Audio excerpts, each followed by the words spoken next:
നമസ്കാരം. നമസ്കാരം. കമന്റ് ബോക്സിലേക്ക് സ്വാഗതം. വാജിവാഹനം ഇതാ എടുത്തുകൊണ്ട് പോയിക്കോളൂ എന്ന് തന്ത്രി ദേവസ്വം ബോർഡിന് കത്ത് നൽകിയിരുന്നു. ദേവസ്വം ബോർഡ് എന്നാൽ ഉടൻ ഏറ്റെടുക്കില്ല എന്ന നിലപാട് സ്വീകരിച്ചിരുന്നു. ഈ വാർത്തയുമായി ബന്ധപ്പെട്ട് ഞങ്ങൾ 2 ദിവസം മുമ്പ് ഒരു വാർത്ത ചെയ്തിരുന്നു. ആ വാർത്തയിൽ വന്ന കമൻറ്റുകളാണ് ഇന്ന് നമ്മൾ കമൻറ്റ് ബോക്സിൽ ചർച്ച ചെയ്യുന്നത്. സനോജ്, ഞാൻ ആ കമൻറ്റുകളിൽ വളരെ പ്രധാനപ്പെട്ട കമൻറ്റുകൾ ഒന്ന് വായിക്കാം. ആദ്യം, വാജിവാഹനം ഒറിജിനലാണോ എന്ന് നോക്കണം. അതാണല്ലോ അവരുടെ ആശങ്ക. അത് എല്ലാവരും പറയുന്ന കാര്യം തന്നെയാണ്. കാര്യം ഇത് ഇറിഡിയം കലർന്നിട്ടുള്ള സാധനമാണ്. അന്താരാഷ്ട്ര വിപണിയിൽ കോടികൾ ആണ് ഇതിന്റെ വില മതിക്കുന്നത്. ഇപ്പോൾ ചെങ്ങന്നൂർ തട്ടാവിള സ്വദേശിയായ മറ്റേ തന്ത്രി വിഗ്രഹം പണിയുന്ന കുടുംബത്തിലെ അംഗം മഹേഷ് പണിക്കർ പറയുന്ന അനുസരിച്ചാണെങ്കിൽ ഇതിന് അന്താരാഷ്ട്ര വിപണിയിൽ 500 കോടി മുതൽ 1000 കോടി വരെ വില മതിക്കാം എന്നുള്ളതാണ്. കാര്യം എത്രയോ വർഷം, 50 വർഷത്തോളമായി ശബരിമല മുറ്റത്ത് നിന്ന വാജിവാഹനം എന്നുള്ളത് ഒന്നാമത്തെ കാര്യം. രണ്ടാമത് ഇറിഡിയം എന്നുള്ളൊരു മെറ്റൽ, അത് ഈ ഇടിമിന്നൽ ഏൽക്കുമ്പോൾ അതിനുണ്ടാകുന്ന ചില രാസപരിവർത്തനങ്ങളുണ്ട്. അതൊക്കെ ഇതിന്റെ മൂല്യം ഉയർത്തുകയാണ്. പിന്നെ ഇതിന്റെ ഒരു ആന്റിക് വാല്യൂ ഉണ്ടല്ലോ. ഇതെല്ലാം കൂടെ ചേർത്ത് അന്താരാഷ്ട്ര വിപണിയിൽ ഇതൊട്ടും അതിശയോക്തിയല്ല, 500 മുതൽ 1000 കോടി വരെ. ഇനി അതിനുമപ്പുറം ആരെങ്കിലും മോഹവില പറയുന്നെങ്കിൽ അങ്ങനെയും പോവും. അപ്പോൾ ചിന്തിക്കാവുന്നതിനപ്പുറമാണ് ഇതിന്റെ ഒരു മൂല്യം എന്ന് പറയുന്നത്. അതുകൊണ്ട് അത്ര നിസ്സാരമായി തള്ളിക്കളയാന്നുള്ള ഒരു കാര്യമല്ല ഇത്. അതുകൊണ്ട് തന്നെ ഈ ഇവിടെ നിന്ന് പോയത്, പോയ സാധനമാണോ ഒറിജിനലായി തിരിച്ചു വന്നത് എന്ന് കണ്ടെത്തേണ്ടിയിരിക്കുന്നു. അതുകൊണ്ടാണല്ലോ ദേവസ്വം ബോർഡ് അത് ഏറ്റെടുക്കാൻ. അതെ, ദേവസ്വം ബോർഡിന് ഇപ്പോ ഒരു അങ്കലാപ്പായി ഭയമാണ്. അതെ. രണ്ടാമത്തത് അല്പം രൂക്ഷമായ ചോദ്യമാണ്. തന്ത്രിയെ 1-ാം പ്രതിയാക്കി മോഷണ കുറ്റം ചുമത്തി കേസെടുക്കാൻ ഭരണകൂടത്തിന് ചങ്കൂറ്റമുണ്ടോ? അല്ല, അത് വളരെ ഗൗരവമുള്ള ഒരു ചോദ്യമാണ്. കാര്യം ഈ ശബരിമലയുമായി ബന്ധപ്പെട്ട കേസുകളിൽ അതിപ്പോ തന്ത്രിയാണ് അല്ലെങ്കിൽ മന്ത്രിയാണ് പ്രതിയായാൽ പോലും അന്വേഷണത്തിൽ ഇവർക്ക് ആർക്കെങ്കിലും ഇതിൽ പങ്കുണ്ടെന്ന് കണ്ടെത്തിയാൽ നിസ്സംശയം അവർക്കെതിരെ കേസെടുക്കണം. കാര്യം ഇത് ഈ പറയുന്നത് പോലെ ഇത് അയ്യപ്പന്റെ സ്വത്താണല്ലേ. ഒരു സമർപ്പണം അവിടെ നടത്തി കഴിഞ്ഞു കഴിഞ്ഞാൽ അത് ദേവന്റെ സ്വത്താണ്. അവിടുത്തെ ദൈവം അയ്യപ്പനാണെങ്കിൽ അയ്യപ്പൻ ഒരിക്കലും പറഞ്ഞിട്ടില്ല എനിക്ക് സ്വർണം കൊണ്ടുവരൂ, എനിക്ക് സ്വർണ്ണം അണിയണമെന്ന് പറഞ്ഞിട്ടില്ല. അദ്ദേഹം വർഷത്തിലൊരിക്കൽ ആ സ്വർണ്ണാഭരണ വിഭൂഷിതനാകാൻ ആഗ്രഹിക്കുന്നുണ്ട്. അതിനുള്ള തിരുവാഭരണങ്ങൾ പന്തളത്ത് നിന്ന് കൃത്യമായി കൊണ്ട് കൊടുക്കുന്നുമുണ്ട്. അതിനപ്പുറം അദ്ദേഹം അവിടെ ഒന്നും വേണമെന്ന് പറയാറില്ല. അദ്ദേഹം താപസിയാണ് അല്ലെ, യോഗനിദ്രയിൽ ഇരിക്കുന്ന ഭാവത്തിലുള്ള ഒരു ഡയറ്റിയാണ്, ഒരു മൂർത്തി ഭാവമാണ്. അപ്പോൾ ആ ഡയറ്റിക്ക് ആവശ്യം സ്വച്ഛന്ത ശാന്തമായ ഒരു അന്തരീക്ഷമാണ് അതവിടെ ഉണ്ടാക്കി കൊടുക്കുക. ഭക്തജനങ്ങൾക്കായി നിശ്ചിത കാലയളവിൽ അവിടെ അനുവദിച്ചിട്ടുണ്ട് ഭക്തജനങ്ങൾ സന്ദർശിക്കാൻ. ആ സമയത്ത് മാത്രമാണ് ഭക്തജനങ്ങൾക്ക് അങ്ങോട്ട് പ്രവേശനമുള്ളത്. ഇപ്പോൾ ശരിക്കും പറഞ്ഞാൽ കുമാര, ഇപ്പോൾ ഈ സ്വർണ്ണപ്പാളി വിവാദമൊന്നും ഉണ്ടായില്ല. ഈ അയ്യപ്പ സംഗമമൊക്കെ സർക്കാരും ദേവസ്വം ബോർഡും വിചാരിച്ച രീതിയിൽ പോയെങ്കിൽ ഇപ്പോൾ ഇവിടെ നടക്കുന്ന ചർച്ച മറ്റൊന്നായനെ. കാര്യം ശബരിമല 365 ദിവസവും എങ്ങനെ തുറക്കാം എന്നുള്ളതായിരുന്നു ഇവരുടെ ഏറ്റവും വലിയ ആലോചന. അത്തരത്തിലുള്ള എല്ലാ ഗൂഢാലോചനകളെയുമാണ് ഒറ്റയടിക്ക് അയ്യപ്പൻ പൊളിച്ചു കളഞ്ഞത് ഈ ഒരു വിവാദം പുറത്തു കൊണ്ടുവന്നതിലൂടെ. എന്തായാലും ഇനിയും അയ്യപ്പൻ ഇവന്റെ എല്ലാം കുലം മുടിപ്പിക്കും. ഈ തന്ത്രിയും കള്ളന്മാർക്ക് കുടപിടിച്ചയാളല്ലേ, ഇയാളെയും ചോദ്യം ചെയ്യേണ്ടതല്ലേ എന്നൊരു ചോദ്യമുണ്ട്. തീർച്ചയായും കുമാർ. കാര്യം അവിടെ ഒരു കാര്യം കൂടെ എനിക്ക് പറയാനുണ്ട്. ഈ ഞാൻ നേരത്തെ സൂചിപ്പിച്ചതാണ്, ഇതിന്റെ പ്രതിസ്ഥാനത്ത് അന്വേഷണത്തിൽ, അതായത് SIT നടത്തുന്ന അന്വേഷണത്തിൽ കോടതിക്ക് ബോധ്യപ്പെടുന്നത് പ്രതിയായി വരുന്ന ആൾ അത് മന്ത്രിയാണെങ്കിലും തന്ത്രിയാണെങ്കിലും ശിക്ഷിക്കപ്പെടുക തന്നെ വേണമെന്നാണ് തത്വമയി ഇപ്പോഴും അവകാശപ്പെടുന്നത്. കാര്യം തത്വമയി പറയാറുണ്ട്, ഞങ്ങൾക്ക് ആരോടും വിധേയത്വമില്ല, ഞങ്ങൾക്ക് തന്ത്രിയും മന്ത്രിയും ഈ പറയുന്ന എക്സിക്യൂട്ടീവ് ഓഫീസറും ഒക്കെ ഒരുപോലെയാണ്. ഇവരിൽ ആരാണ് ശിക്ഷ അർഹിക്കുന്നതെങ്കിലും അവർക്ക് ശിക്ഷ ലഭിക്കണമെന്ന് തന്നെയാണ് നമ്മൾ പറയുന്നത്. നമുക്ക് എന്നും വിധേയത്വം അയ്യപ്പനോട് മാത്രമേ ഉള്ളൂ. അപ്പോൾ അതുകൊണ്ട് ഇതിൽ ആര് തന്നെയായാലും ഇപ്പോൾ ഇത് പറഞ്ഞപ്പോൾ എനിക്ക് ഓർമ്മ വന്നത് കുമാര, ഈ 2 ആഴ്ച മുമ്പ് ഈ വാജിവാഹനവുമായി ബന്ധപ്പെട്ട ആദ്യത്തെ വാർത്ത കൊടുക്കുന്നത് നമ്മളാണ്. അതെ. അതിനെ തുടർന്ന് ഞാൻ ശബരിമലയിലെ ഒരു മുതിർന്ന മാധ്യമ പ്രവർത്തകനായ മധു മണിമലയുമായുള്ള ഒരു അഭിമുഖം എടുത്തിരുന്നു. അപ്പോൾ അതിൽ അദ്ദേഹം തന്ത്രിയെ വളരെ രൂക്ഷമായി വിമർശിച്ചിരുന്നു. രാജീവ് തന്ത്രിയെ വളരെ രൂക്ഷമായി വിമർശിച്ചിരുന്നു.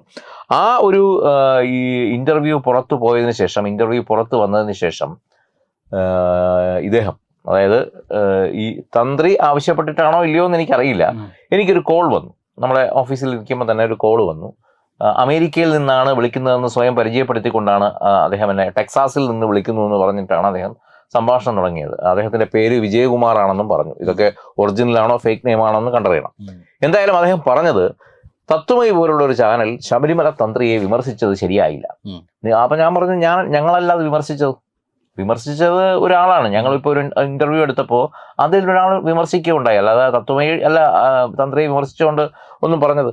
അല്ല, ആ ഭാഗം നിങ്ങളത് മറുചോദ്യം ഉന്നയിക്കണമായിരുന്നു, അല്ലെങ്കിൽ അവിടെ നിങ്ങളത് കട്ട് ചെയ്ത് എഡിറ്റ് ചെയ്തിട്ട് കൊടുക്കണമായിരുന്നു. എന്തിനാണ് എഡിറ്റ് ചെയ്തിട്ട് കൊടുക്കുന്നത്? ഒരാൾ ഒരു കാര്യം പറയുമ്പോൾ അതിൽ എഡിറ്റ് ചെയ്യുന്നത് എന്താണ്? അതാണ് ഞാൻ പറഞ്ഞത്, ഞങ്ങൾക്ക് വിധേയത്വം അയ്യപ്പനോട് മാത്രമേ ഉള്ളൂ. തത്വമയി ചാനൽ തുടങ്ങിയപ്പോൾ തന്നെ പറഞ്ഞതാണ്, നമ്മൾ വിശ്വാസങ്ങൾക്കും ഭക്തജനങ്ങൾക്കും അയ്യപ്പനും ഒപ്പമാണെന്ന് പറഞ്ഞുകൊണ്ട് തുടങ്ങിയ ഒരു ചാനലാണ്. നാളിതുവരെയും അത് അങ്ങനെ തന്നെയായിരുന്നു. അതുകൊണ്ട് തന്നെ ഞങ്ങൾക്ക് വിധേയത്വം ഈ തന്ത്രിയോടോ മന്ത്രിയോടോ ദേവസ്വം ബോർഡിനോടോ ഒന്നുമില്ല. ഇവരെല്ലാവരെയും നമ്മൾ വിമർശിക്കാറുണ്ട്. ആ ഇൻ്റർവ്യൂവിൽ തന്നെ നോക്കിയാൽ അറിയാം, ഈ പറയുന്ന എല്ലാ വിഭാഗങ്ങളെയും അതിനകത്ത് മധുമണിമല വിമർശിച്ചിട്ടുണ്ട്. കൂട്ടത്തിൽ തന്ത്രിയെ അതിരൂക്ഷമായി തന്നെ അദ്ദേഹം പറഞ്ഞിട്ടുണ്ട്. അതെ. അപ്പോൾ അതാണ് ഒരാളെ ചൊടിപ്പിച്ചത്. അയാൾ പറയുന്നത് ഇത് ഹിന്ദുധർമ്മത്തിന് നിരക്കാത്ത കാര്യമാണ് നിങ്ങൾ ചെയ്തത്. എന്താണ് നിരക്കാത്ത കാര്യം? കുറ്റം ചെയ്തത് തന്ത്രിയാണെങ്കിലും മന്ത്രിയാണെങ്കിലും ശിക്ഷ അർഹിക്കുന്നുണ്ട്. അവർ വിമർശിക്കപ്പെടണം, അവരെ ചോദ്യം ചെയ്യും, അതിന് യാതൊരു സംശയവുമില്ല. അതാണ് തത്വമയിയുടെ പോളിസി. അല്ലാതെ ഇതൊക്കെ ഹൈഡ് ചെയ്ത് വെച്ചുകൊണ്ട് ഇത് ഹിന്ദുവിൻ്റെ കാര്യമാണെന്ന് പറഞ്ഞ് മുന്നിട്ടിറങ്ങുന്നതല്ല ഹൈന്ദവധർമ്മം. ഈ ശബരിമലയിലെ പഴയ കൊടിമരം, ആ കൊടിമരം നീക്കം ചെയ്തപ്പോൾ അവിടെയുണ്ടായിരുന്ന ആ കൊടിമരത്തിലുണ്ടായിരുന്ന വാജിവാഹനത്തിൻ്റെ ശില്പം അതെവിടെ പോയി, അത് കാണാനില്ല എന്ന് ആദ്യം വാർത്ത കൊടുക്കുന്ന തത്വമയിയാണ്. തത്വമയിയിൽ ആ വാർത്ത വന്നതിന് ശേഷമാണ് മറ്റു മാധ്യമങ്ങളെല്ലാം അത് ഏറ്റുപിടിക്കുന്നത്. അതിന് ഇപ്പോൾ ഈ പറഞ്ഞ ഈ അഭിപ്രായത്തോട് യോജിക്കുന്ന തരത്തിലുള്ള ഒരു കമൻ്റ് ഉണ്ട്. അതായത് ഈ ധ്വജം മാറ്റി സ്ഥാപിക്കുമ്പോൾ ധ്വജത്തിലുള്ള വാഹനം അത് തന്ത്രിക്കുള്ളതാണ്. അത് ഏത് ക്ഷേത്രത്തിലായാലും ധ്വജത്തിലുള്ള വാഹനം, അതിപ്പം പ്രതിഷ്ഠയുടെ വാഹനമായിരിക്കുമല്ലോ ധ്വജത്തിന് മുകളിലിരിക്കുന്നത്, ആ വാഹനം അത് തന്ത്രിക്കുള്ളതാണ് എന്നതാണ് ഒരാൾ അഭിപ്രായപ്പെട്ടിരിക്കുന്നത്. അല്ല, അത് കൃത്യമാണ് കുമാർ. കാര്യം നമ്മളും ആ വാർത്തയെ പറഞ്ഞിട്ടുണ്ട്. ഇത് തന്ത്രി പരമ്പരാഗതമായി ഈ വാഹനം തന്ത്രികൾക്ക് അവകാശപ്പെട്ടതാണ്. ആ ക്ഷേത്രത്തിലെ തന്ത്രി ആരാണോ അവർക്കത് വാങ്ങിക്കാം. പക്ഷെ അവർ ചെയ്യേണ്ട ചില നിയമ നടപടികളുണ്ട്, പാലിക്കേണ്ട ചില ക്രമങ്ങളുണ്ട്. അതായത് ഇത് വാങ്ങുമ്പോൾ ദേവസ്വം ബോർഡിനൊരു രസീത് നൽകുക, അല്ലെ? അവരിത് കൈപ്പറ്റി കൃത്യമായ രേഖകളുണ്ട്. അപ്പോൾ ഇത് ദേവസ്വം ബോർഡിനും ആവശ്യമാണ്. കാര്യം ഇത്രയും വിലപിടിപ്പുള്ള സാധനം, ദേവസ്വം ബോർഡിന്റെ മൂല്യം അറിയാം. അപ്പൊ അങ്ങനെ ഒരു സാധനം തന്ത്രിയിൽ കൊടുക്കുമ്പോൾ ഒരു മഹസർ എഴുതി വെക്കേണ്ടതാണ്. അവിടെ ഇന്ന സാധനം തന്ത്രിയിലേക്ക് ഞങ്ങൾ ഏൽപ്പിച്ചിട്ടുണ്ട്, അത് കൈപ്പറ്റി എന്നുള്ളത് തന്ത്രിയും സൂക്ഷിക്കണം, അത് കൈമാറിയിട്ടുണ്ടെന്നുള്ളത് ദേവസ്വം ബോർഡും സൂക്ഷിക്കേണ്ടതാണ്. ഇങ്ങനെ രണ്ട് രേഖകളും ഇവിടെ ഇല്ല. ഇപ്പോൾ ഈ വിവാദം ആദ്യം വന്നപ്പോഴും തന്ത്രി ഒന്നും പ്രതികരിച്ചില്ല. വിവാദം കടുത്തു. തന്ത്രിയുടെ ഭവനത്തിലേക്ക് ഹൈന്ദവ പ്രവർത്തകർ മാർച്ച് നടത്തും എന്ന് പറഞ്ഞ ഒരു ഘട്ടത്തിലാണ് അദ്ദേഹം പെട്ടെന്ന് പറയുന്നത്, ഈ സാധനം ഞാൻ തിരിച്ചു കൊടുക്കാം, ഇതെന്റെ കൈവശം ഉണ്ട് എന്നുള്ളത്. എന്നിട്ടും ഒരു 4 ദിവസം കഴിഞ്ഞിട്ടാണ് ഇത് കൈവശം എത്തി, ഇത് തിരിച്ചേൽപ്പിക്കാമെന്ന് പറഞ്ഞത്. അപ്പോൾ പറയുന്നതൊന്നും വെറുതെ അല്ല. ഈ വാജിവാഹനം സത്യത്തിൽ തന്ത്രിയുടെ വീട്ടിൽ തന്നെ ആയിരുന്നു, അതോ മറ്റെവിടെയെങ്കിലും ഉണ്ടായിരുന്നോ എന്നുള്ളത് ഇനിയും തെളിയിക്കപ്പെടാത്ത കാര്യമാണ്. അല്ല, അത് നമ്മൾ ആ വാർത്ത കൊടുത്തു. ഇപ്പോൾ വാജിവാഹനം കാണാനില്ല എന്ന വാർത്ത കൊടുക്കുമ്പോൾ തന്നെ അടുത്ത നിമിഷം തന്ത്രിക്ക് ഇത് ഇവിടെ ഉണ്ട് എന്ന് പറഞ്ഞ് അത് ചുരുങ്ങിയ പക്ഷം ആദ്യമായിട്ട് കാണുന്ന പ്രേക്ഷകർക്ക് ഒരുപക്ഷെ പെട്ടെന്ന് സംശയം തോന്നിയേക്കും ഇത് കാണുമ്പോൾ. പക്ഷെ അവരുടെ സംശയ ദൂരീകരണത്തിനായി നമ്മൾ ആ ഒരു കാര്യം കൂടെ ഒന്ന് ക്ലിയർ ചെയ്യേണ്ടതായിട്ടുണ്ട്. ആ ഒരു ഭാഗം കൂടെ ക്ലിയർ ചെയ്യേണ്ടതായിട്ടുണ്ട്. ഇത് വരുന്നതെന്ന് വെച്ചാൽ ഈ പറഞ്ഞ മുതിർന്ന മാധ്യമപ്രവർത്തകൻ മധുമണിമല അദ്ദേഹത്തിന്റെ അഭിമുഖത്തിൽ അദ്ദേഹം പറയുന്നത്, ഈ വാജിവാഹനം കാണാനില്ല എന്ന് അറിയുന്നത് തന്നെ ഇവിടുന്ന് ഒരു കൂട്ടം ആൾക്കാർ ഹൈദരാബാദിൽ ഒരു പരിപാടി നടത്തുന്നതുമായി ബന്ധപ്പെട്ട് അവിടുത്തെ ഒരു വ്യവസായി പ്രമുഖന്റെ വീട്ടിൽ സംഭാവന പിരിക്കുന്നതിനായി ചെന്നപ്പോൾ ഈ വാജിവാഹനം അവിടെ കാണാനിടയായി. അദ്ദേഹത്തിന്റെ പൂജാമുറി അദ്ദേഹം കണ്ടു. അതെ, കണ്ടു. വളരെ വ്യക്തമായി അവർ കണ്ട കാര്യമാണ് പറഞ്ഞത്. അപ്പോൾ ഇത് ശബരിമലയിലെ വാജിവാഹനമായിരുന്നു എന്നുള്ള കൃത്യമായ തെളിവ് ലഭിച്ചതിന്റെ അടിസ്ഥാനത്തിലാണ് മധുമണിമല ഈ കാര്യം നമ്മുടെ അഭിമുഖത്തിൽ സൂചിപ്പിക്കുകയുണ്ടായത്. അതാണ് ഈ പുതിയ വിവാദത്തിലോട്ട് വരുന്നതും ഈ തന്ത്രിയെ ഇതിലോട്ട് കൊണ്ടുവരുന്നത്. ഇത് അധികമാർക്കും അറിയാത്ത, പലർക്കും അറിയാവുന്ന കാര്യമാണ്. അറിഞ്ഞുകൂടാത്തവർക്ക് അവരുടെ അറിവിലേക്കായിട്ടാണ് ഇപ്പോൾ ഇത്രയും എക്സ്പ്ലെയിൻ ചെയ്ത് പറഞ്ഞത്. അപ്പോൾ ഇതാണ് ഇതിൻ്റെ ഒരു കോണ്ടസ്റ്റ്. അപ്പോൾ അതിൽ വളരെ വ്യക്തമാണല്ലോ. അത് തീർച്ചയായിട്ടും അങ്ങനെ ഒരു വാർത്ത സമൂഹത്തിൽ അങ്ങനെ ഒരു വാർത്ത ചർച്ചയാകുമ്പോൾ തന്നെ ഈ തന്ത്രിക്ക് അത് പറയാമായിരുന്നു, എൻ്റെ കൈവശം ഉണ്ട്.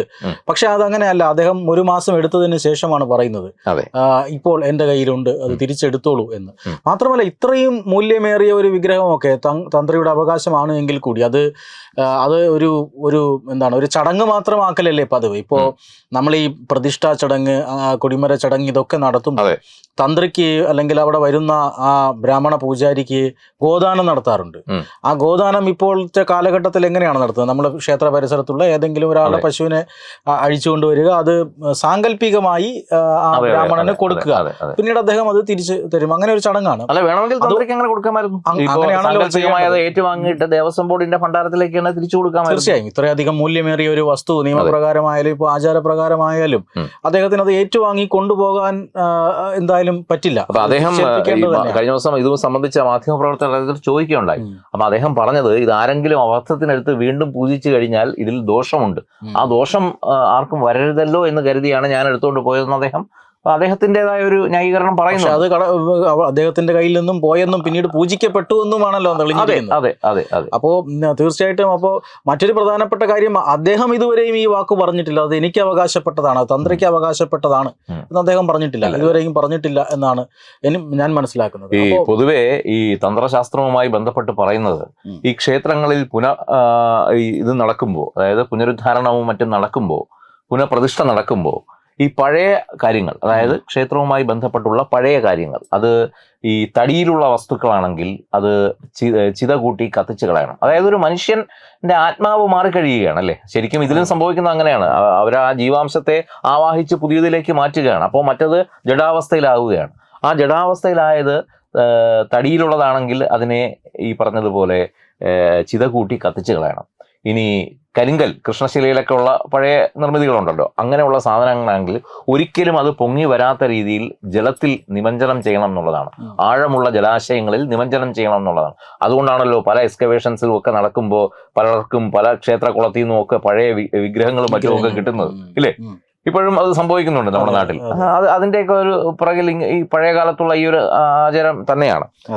പിന്നെ ഈ ലോഹഭാഗങ്ങൾ, അതായത് ഇത്തരത്തിലുള്ള പഞ്ചലോഹത്തിലോ മറ്റോ നിർമ്മിച്ച സാധനങ്ങളാണെങ്കിൽ അത് ക്ഷേത്രത്തിൽ ഉപയോഗിക്കും വിധം അതിനെ ഉരുക്കി റീയൂസ് ചെയ്യുക എന്നുള്ളതാണ്. ദേവന് ഉപയോഗമാകുന്ന വിധം അതിനെ ഉരുക്കി ഉപയോഗിക്കാം. അതുകൊണ്ടാണല്ലോ ശബരിമലയിലെ പഴയ വിഗ്രഹം 50 വർഷം മുമ്പ് ക്ഷേത്രം തീവച്ച് നശിപ്പിച്ചപ്പോൾ അന്ന് അക്രമികാരികൾ വെട്ടി നശിപ്പിച്ച അയ്യപ്പന്റെ ആ പഴയ വിഗ്രഹത്തെ അന്ന് ചെയ്തത്, അന്നത്തെ തന്ത്രിയും ദേവസ്വം ബോർഡും ഒക്കെ കൂടിയാലോചിച്ച് അവർക്കത് ആദ്യം ഒഴുക്കിക്കളയാമോ എന്നൊക്കെ ആലോചന വന്നു. പിന്നെയും അവർക്ക് അതിന് മനസ്സ് വരാത്തതുകൊണ്ടാണ് അവരത് മാന്നാറ് കൊണ്ടുപോയി ഉരുക്കി 2 വലിയ മണികളായി ക്ഷേത്രത്തിന്റെ 18-ാം പടിയുടെ 2 വശത്തുമായി സ്ഥാപിച്ചത്. പിന്നീട് അതും അവിടെ നിന്ന് കാണാതെ പോയി. അത് സംബന്ധിച്ച് വേറെ വിവാദം നടക്കുന്നുണ്ട്, അത് വരട്ടെ. അപ്പോൾ ഞാൻ പറഞ്ഞു വന്നത് ഇതാണ് ഇതിന്റെ ഒരു രീതി. അപ്പോൾ വേണമെങ്കിൽ അങ്ങനെയും ചെയ്യാമായിരുന്നു. ഈ വാഹനം തന്ത്രിക്ക് അവകാശപ്പെട്ടതാണ് എന്ന് പറഞ്ഞുകൊണ്ട് അത് പൊക്കിയെടുത്തുകൊണ്ട് വീട്ടിൽ പോകണമെന്നില്ല. അതെ, അങ്ങനെയാണ്. അപ്പോൾ അതാണ് നമ്മളിവിടെ ഈ വാർത്തയിൽ പ്രതിപാദിച്ചത്. അതായത് വാഹനം കാണാതാകുന്നു, നമ്മുടെ വാർത്തയുടെ അടിസ്ഥാനത്തിലാണ് അത് ചർച്ചയാകുന്നത്. ചർച്ചയായതിനു ശേഷം ഏറെ നാളുകൾക്ക് ശേഷം തന്ത്രി അത് തിരിച്ചേൽപ്പിക്കാം എന്ന് കത്ത് കൊടുക്കുന്നു. പക്ഷേ ദേവസ്വം ബോർഡ് പ്രതിനിധികൾക്ക് ഇത് ഇത്രയധികം ചർച്ചയാകുന്നു, ഇതിന്റെ മൂല്യം ഇതൊക്കെ അറിഞ്ഞതിന്റെ പശ്ചാത്തലത്തിൽ അവർക്ക് അത് തിരിച്ചെടുക്കാൻ വയ്യാത്ത, അല്ലെങ്കിൽ അവർ തന്ത്രിയെ പോലും വിശ്വസിക്കുന്നില്ല. ഒന്നാമതേ വിവാദങ്ങളിൽ മൂടി നിൽക്കുകയാണ് ദേവസ്വം ബോർഡ്. അപ്പൊ ഇനി ഒരു പുതിയ വിവാദം കൂടെ എടുത്ത് തലയിൽ വെക്കാൻ അവർക്ക് താല്പര്യമില്ലെന്ന് തോന്നുന്നു. മാത്രമല്ല ഇപ്പോ അതിന് വലിയ മാധ്യമ ശ്രദ്ധ കിട്ടുന്ന ഒരു കാര്യം കൂടെയാണ് ഇത്. മാധ്യമ ശ്രദ്ധയൊന്നും ഇല്ലായിരുന്നെങ്കിൽ തീർച്ചയായിട്ടും ദേവസ്വം ബോർഡിന്റെ കയ്യിലേക്ക് അത് വന്നേനെ, അത് മറ്റൊരു വഴിക്ക് പോവുകയും ചെയ്തേ. അതങ്ങനെ പോയല്ലോ. ഇപ്പം ദ്വാരപാലക വിഗ്രഹങ്ങളും കഥവും കട്ടളയും ഒക്കെ പോയിട്ട് തിരിച്ചു വന്നപ്പോൾ ഈ പരിശോധനയും ഈ ജാഗ്രതയും ഒന്നും കണ്ടില്ല. ഉണ്ണികൃഷ്ണൻ പോറ്റി എന്താണോ. അതുകൊണ്ടാണ് കുമാര ഇപ്പൊ കോടതി പറയുന്നത് ഇത്തരത്തിലുള്ള എന്ത് കാര്യങ്ങൾ നടക്കുന്നെങ്കിലും കോടതിയുടെ നിരീക്ഷണത്തിൽ വേണം, സ്പെഷ്യൽ കമ്മീഷണറുടെ നിരീക്ഷണത്തിൽ വേണം എന്ന് പറയുന്നത് ഈ ഒരു കാര്യത്തിൽ കൃത്യത ഉണ്ടാവാൻ വേണ്ടിയാണ്. ഇപ്പോൾ തന്നെ ദേവസ്വം ബോർഡിന്റെ ആൾക്കാർ പറയുന്നുണ്ട് ഞങ്ങൾ ചെയ്തതല്ല, ഞങ്ങളെ മേലെ ആരോപണമാണ്. പക്ഷെ ആരോപണം വരാതിരിക്കാൻ അവർ ചെയ്യേണ്ടിയിരുന്നത് എന്താണ്? ഇത് കൃത്യമായി അതിന്റെ പ്രോപ്പർ ചാനൽ അത് ചെയ്യണമായിരുന്നു. ഒരു ചെറിയ വീഴ്ച ചെറിയ വീഴ്ച എന്നുള്ള രീതിയിലാണ് പറയുന്നത്. അവിടെ നിന്നുള്ള എന്ത് കാര്യം, അതായത് ശബരിമല ക്ഷേത്ര സന്നിധാനത്തു നിന്ന് എന്ത് ചെറിയ പണികൾ ഉണ്ടെങ്കിൽ പോലും, ഒരു മൊട്ടുസൂചിയുടെ പണി അവിടെ ഉണ്ടെങ്കിൽ പോലും അത് കോടതിയുടെ നിരീക്ഷണത്തിലായിരിക്കണം, കൃത്യമായ പ്രോപ്പർ ചാനൽ ത്രൂ ആയിരിക്കണം അത് ചെയ്യേണ്ടത്. എന്നാൽ ഈ വിധ സന്ദേഹങ്ങൾക്കും ആശങ്കകൾക്കും പരാതികൾക്കും ഒന്നും ഒരു സ്ഥാനമില്ല, അത് മാറിക്കിട്ടും. അപ്പൊ അത് മനസ്സിലാക്കാതെ തന്നിഷ്ടപ്രകാരം ചെയ്യുന്നതാണ്. ഇപ്പോ ഈ പറയുന്നതെല്ലാം പഴയ കാലത്തെ കാര്യങ്ങളാണ്. എന്നിട്ട് ഏറ്റവും ഒടുവിൽ ഈ 2025 2 മാസം മുമ്പ് ഇപ്പോഴത്തെ ദേവസ്വം ബോർഡ് ചെയ്തത് എന്താണ്? ഇപ്പോഴത്തെ ദേവസ്വം ബോർഡ് പ്രസിഡന്റ് PS പ്രശാന്തന്റെ നേതൃത്വത്തിലുള്ള ബോർഡ് ചെയ്തത് എന്താണ്? ഇതേപോലെ രാഖി രാമാനെ ഇളക്കിക്കൊണ്ട് പോവുകയായിരുന്നില്ലേ? കോടതിയുടെയും സ്പെഷ്യൽ കമ്മീഷണറുടെയും പെർമിഷൻ ഇല്ലാതെ. എന്നിട്ട് നമ്മൾ ചോദിച്ചപ്പോൾ അദ്ദേഹം പറഞ്ഞത് അതൊക്കെ വെറും ടെക്നിക്കൽ ആയിട്ടുള്ള കാര്യങ്ങൾ മാത്രമാണ്, ഒരു ലെറ്റർ കൊടുത്താൽ തീരാവുന്ന പ്രശ്നമേ ഉള്ളൂ. അത്ര നിസ്സാരവൽക്കരിക്കുകയാണ് അതിനെ. അങ്ങനെ നിസ്സാരവൽക്കരിക്കാൻ പറ്റുന്ന ഒന്നല്ലാതെ ഇപ്പൊ കോടതി വീണ്ടും തെളിയിച്ചുകൊണ്ടിരിക്കുകയാണ്. മാത്രമല്ല എന്തിനു കൊണ്ടുപോയി, 2019 ഇവരുടെ വിശ്വസ്തനായ ഒരാൾ സ്വർണം പൂശി കൊണ്ടുവന്ന സാധനം 6 വർഷം കഴിയുമ്പോൾ വീണ്ടും കൊണ്ടുപോയി. അതിപ്പോ ഏറെക്കുറെ എല്ലാവർക്കും വ്യക്തമായല്ലോ എന്ന് പറയാം. ഇനിയിപ്പോ അതിനകത്ത് ഈ എന്താ പിടിക്കപ്പെട്ട് കഴിഞ്ഞ കാര്യത്തിൽ വീണ്ടും കിടന്ന് ഉരുണ്ട് വരേണ്ട അതിനെ തീരെ മോശമാക്കുന്നത് നല്ലതല്ല. അപ്പൊ അതുകൊണ്ട് അത് വിട്ടേരെ. അതിപ്പോ നാട്ടുകാർക്ക് മൊത്തം മനസ്സിലായി എന്തിനാണ് ഇത് കൊണ്ടുപോയിക്കൊണ്ടിരുന്നത്. പ്യുവർ ഗോൾഡ് അവിടെ ഉണ്ടായിരുന്നു. ആ ഗോൾഡിനെ പതുക്കെ ചുരണ്ടി ഇളക്കാൻ വേണ്ടി തന്നെയാണ് ഈ ഓരോ പ്രാവശ്യവും കൊണ്ടുപോയത്. എന്തായാലും SIT യുടെ 2ാമത്തെ റിപ്പോർട്ട് ബുധനാഴ്ച കോടതിയിൽ എത്താനിരിക്കുകയാണ്. കൂടുതൽ വിശദാംശങ്ങൾ നമുക്ക് അതിൽ നിന്ന് മനസ്സിലാക്കാം. അതൊരു നിർണായക ദിവസം നിർണായക ഒരു ദിവസം കൂടെയാണെന്ന്. അതെ. നമസ്കാരം.